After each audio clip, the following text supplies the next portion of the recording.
So, tell me how stoked you are on this fucking whiskey that we just got. Oh man, well first, let me take this fucking useless piece of goddamn shit off and say I'm really stoked. There it is. Bladnoch. We'll show you the boxing or unboxing when we get back to the house.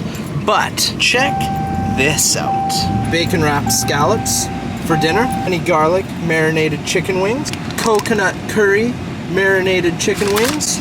As well as some flounder or something too. Some Flounder? No. No, not flounder. What the snapper. fucking snapper, sorry. I don't know why I said flounder. Snapper. So anyway, we're ringing in the new year the right way.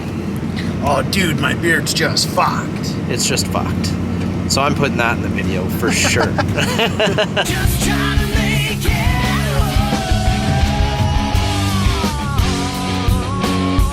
Even in a crowd, you're still alone. You're still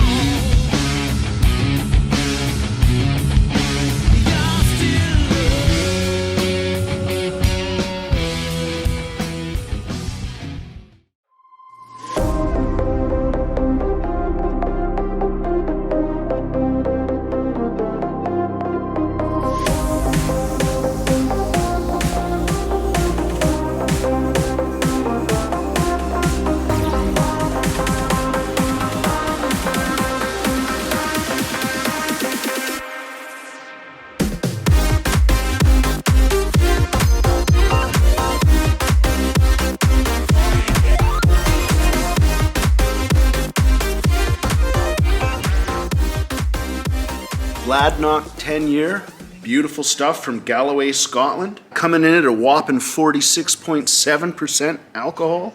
But yeah, this has just been a real treat from start to finish so far. Honestly, it's full of fruit. Little bit of spice, very, very sweet off of the draw.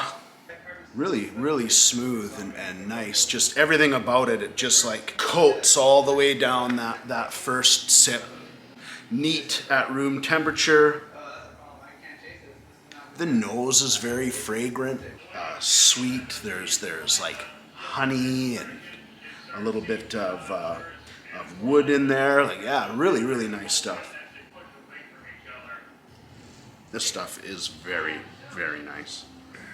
So according to the good folks here at Bladnoch, matured in bourbon barrels, so they're saying spicy, sweet, and refreshing.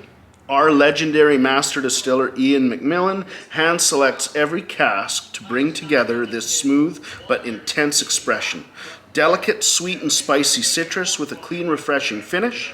A tribute to rare lowland single malt Scotch whiskey.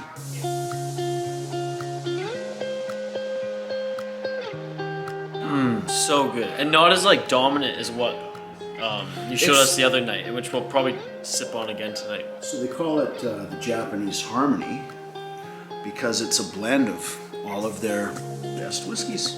It's very harmonious. It's got a really nice balance and a nice contrast.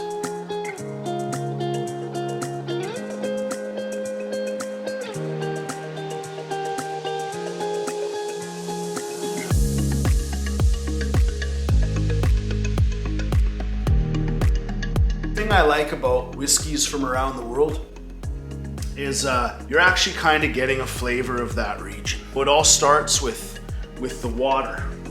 You know, Suntory here, up in the mountains, in the forest, they've got some of the most wonderful water, beautiful artesian wells up there. Then it comes down to their malt or mash or whatnot they're getting from that region.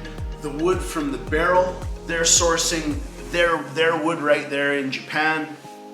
It's gonna taste different. It's got different sugar contents and everything in there. So the flavors that you get from a Tennessee whiskey, you know, a bourbon or a sour mash are gonna be completely different, not only by process, but by the ingredients and the methods, right down to the water, to the wood, everything. So we're actually tasting Japan. It's their water, it's the wood, their own wood for the barrels that they're aging in, and every different whiskey that you taste, you're tasting that region. You know, the scotches and stuff, it's the peats and the malts it's gonna taste different from Canada or Japan or Scotland or Ireland or India or anywhere. It's gonna be indicative of your tasting the land there, which I think is kind of really cool. A meticulous blend of the finest selection of whiskeys. It's a 43% alcohol, 86 proof.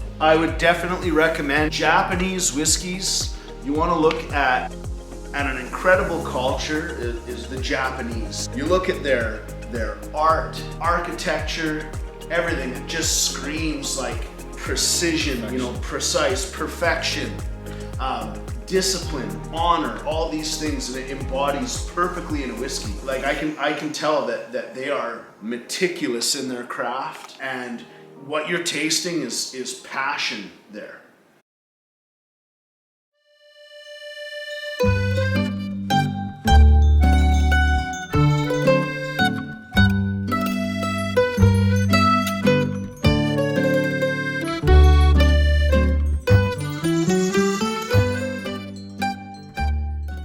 The taste from the air within the glass kind of hits you a little bit, and then you have your sip. It's weird.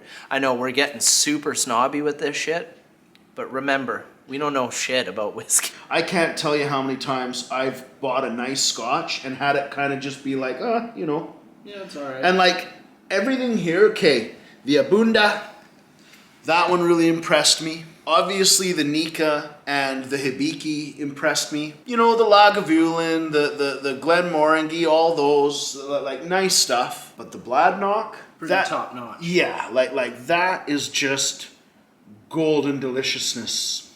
This is our share, what comes in the bottle. But before that, as whiskey ages in its casks, it actually slowly evaporates. And when during the process of maturation, if there's ever the cork taken out of the bottle for a sample to be tested, that has to happen every now and then. Right. A little bit of that really, really pure fine alcohol just right away evaporates as soon as you do that. So that stuff is called the angel's share. It literally evaporates, so we call that the angel's share. Whereas the contents remaining left in the barrel afterwards is referred to as the devil's cut. So that's the stuff, the alcohol that's deep into the wood of the barrels. And a lot of people, what they used to do is make what was called Swish. And they could do it with any barrel, wine, whiskey, whatever. But getting a freshly emptied barrel, putting a certain percentage of water, and literally rolling it around. And it would actually... the water would draw out a lot of the alcohol that was in the wood, and people would drink that. What are you drinking this New Year's Eve, girl? Soda, the Great Gentleman Watermelon Hibiscus soda.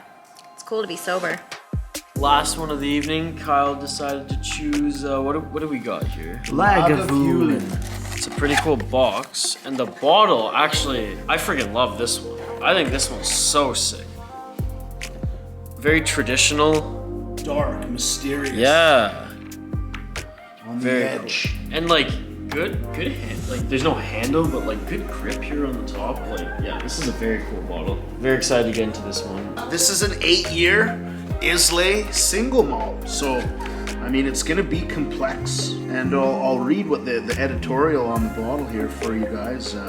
We journeyed through the village of Lagavulin, the mill in the valley, and no prettier or more romantic spot could have been chosen for a distillery. We tasted some 8 years old before starting, which was exceptionally fine in big, bold, and red writing. Well, Tim, you're saying that this one's gonna be a lot different than what we've been drinking tonight, which has been this bad boy and the Hibiki. Oh yeah, for sure. This is gonna be peaty. This is gonna be more smoky than those for sure. Those of all that we've been on tonight have all been pretty clean, sweet whiskeys. This is the after dinner smoke. Alright, let's get at her.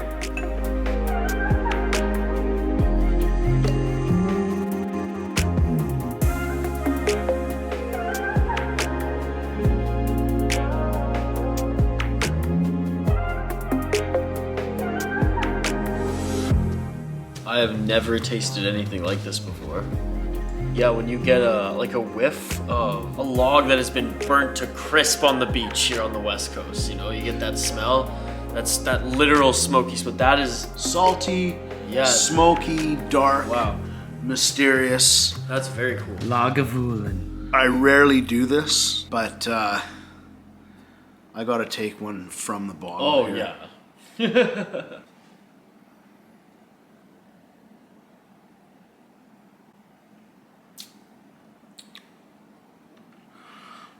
Yeah, that's definitely a beach fire. Yeah, that is different. Yeah, that like I was saying with the peatiness and the smokiness, you just probably just want a little bit, really. I feel like there's smoke coming out of my nostrils. Yeah, we could literally call it dragon's breath. Yeah. So overall, I'd say this is a pretty sweet way to ring in the new year. You know, my cousin, good friend, my wife, my dog, just good people. So Cheers. we've had a few different whiskeys tonight, which is pretty sweet. Scotches. We've had even some Japanese Hibiki by Suntory. That was pretty cool and sweet. So now we're just going to ask the guys what their take was on their favorite whiskeys of the night and rate them. Who takes the top spot tonight? I gotta say, 100% the Bladnoch 10. This stuff was just incredible. It was delicious and sweet and crisp and clear. So easy to drink. Fruity. Oh man, I definitely recommend this. I would honestly rate this at like a 9.7 out of 10 stars. Speaking of luxury though, I mean the Hibiki, as much as I agree with everything Tim said here, and I do really love this and would 100% and will 100% buy a bottle of this. When this one runs out, boys, you know, I'll restock the shelf 100%. But there's just something special about Suntory whiskey, and there's something special about the Hibiki. So I enjoy my experience drinking Hibiki every single time. Super happy and honored that Tim shared this with us. Drinkability, super easy to drink. Same with this one. Like, both of them are very easy drinking whiskeys. Even if you're not, you know, even if you're just a casual, you can really enjoy what these offer. Here's to everything you said there with the Hibiki. I could agree with that 100%. That's one of my favorites. And the Lagavulin, you know, it's that salty, strong, dark, mysterious one, just like the appearance would have suggested, right? Like that's something that you'd I'm still find. tasting it. I'm like breathing out, and I'm breathing out the flavor. It's crazy. Like Yeah. what is it? Dragon's breath. That's how you describe it. That's you could almost describe it as that. All three of those whiskeys were really great, and I particularly enjoyed the Bladnoch, Isha, the Suntory Hibiki. Like I said, that is one of my personal favorites. And I mean, Kyle recommended this one, so it's all around. It's been a good night. Kyle doesn't know shit about whiskey, but you know. All right, Tim. Well, thank you very much. Cheers, Kyle. Happy New Year to everybody. Happy New Year!